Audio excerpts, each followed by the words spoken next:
ফেসবুকেতে ছবি শেয়ার করছো কেন পা? কোন দেশের মেয়ে তুমি, কেমন তোমার বাপ? ফেসবুকেতে ছবি শেয়ার করছো কেন পা? বোরকা একটা পরছো তুমি, মুখটা রাখছো খোলা, দরজাটা বন্ধ করে জানালাটা খোলা। এমন বোরকা পরে বলো হইবে কে বালা? ফেসবুকেতে ছবি শেয়ার করছো কেন পা?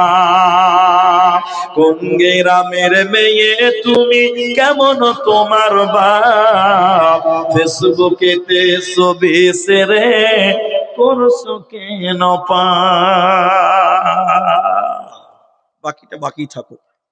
300 টাকা আমাদের প্রধান বক্তা তিনি উপস্থিত স্টেজে হয়ে গেছেন। আমি ওনাকে মাইক দিব, তার আগে একটা কথা খালি বলে নেই। মাদ্রাসা একটা, যে গ্রামে মাদ্রাসা হয় একটা বিশেষ রহমত থাকে ওই গ্রামে, আল্লাহ ওই গ্রামে ওই এলাকায় আল্লাহর বিশেষ রহমত থাকে। কেন? সকাল বিকাল ওই গ্রামে কোরআন তেলাওয়াত হয়, ওই মাদ্রাসায় কোরআন তেলাওয়াত হয়। এই জন্য ভাই মাদ্রাসার প্রতি আন্তরিকতা রাখবেন, মহব্বত রাখবেন।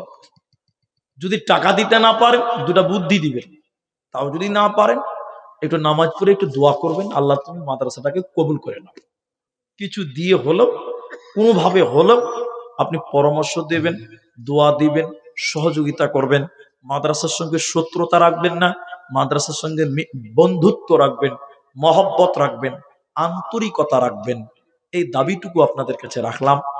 আর যার কাছে যেমন চাইলাম মাশাআল্লাহ সবাই দিলেন।